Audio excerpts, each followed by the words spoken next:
So today we are going to compare the iPhone with the largest battery capacity to the best mid-range Android device with the largest battery capacity. This is a charging test between the iPhone 11 Pro Max and the Poco X3 NFC. The Poco X3 NFC has a battery capacity of 5,160 milliamperes, whilst the iPhone 11 Pro Max has a 3,969 milliamperes battery.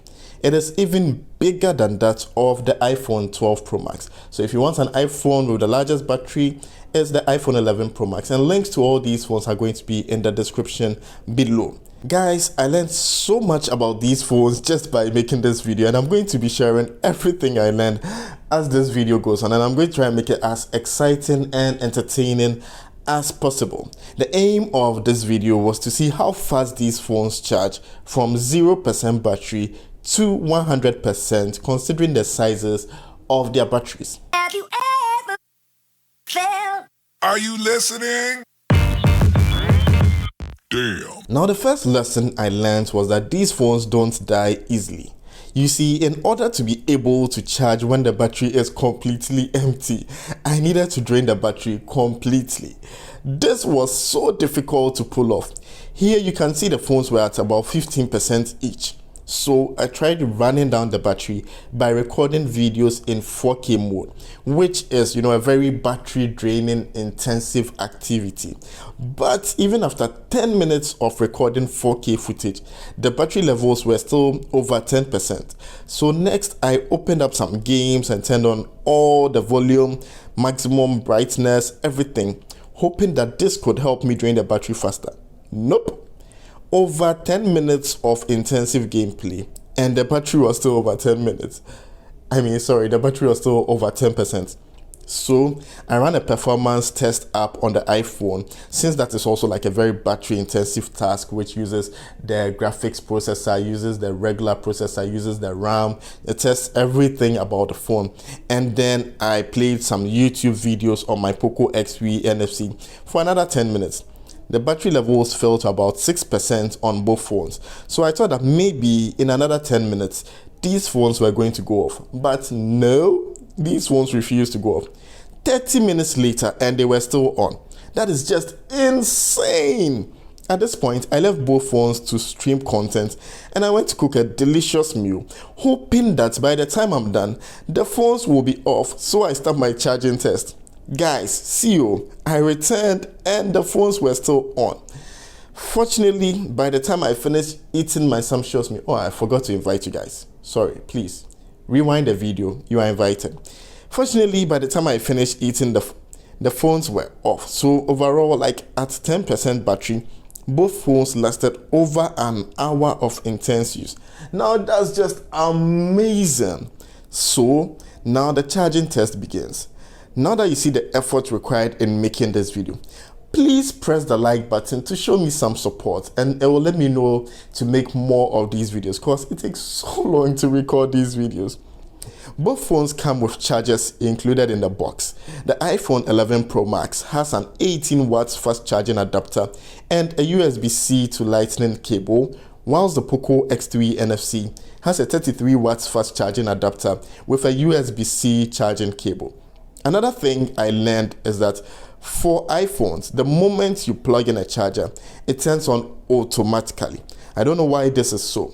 The Poco X3 does not boot to the home screen. It just shows you the charging interface. Within 3 minutes of charging, both phones were at 8%. So I left to dance for 7 minutes, and when I returned, both phones were around 20%, which is super impressive stuff. We reached 25% battery charge in 14 minutes. You will notice that the iPhone always has a slight lead over the Poco. But please bear in mind that the battery of the iPhone is 3,969, whilst the battery of the Poco is 5,160 milliamperes. So the iPhone is about 23% smaller than that of the Poco. Let me put it in other words. If the battery of the Poco charges to like 70% or 77%, that is the full capacity of the iPhone 11 Pro Max. At 23 minutes, both phones were around 40% charged. Now this is a good time to talk about the charging animations on both phones. iPhone charging animation is very simple and boring. But the charging animation of the Poco X3 is so exciting, as you can see the battery level increasing before your eyes. This gives you a sense that the battery is charging very quickly.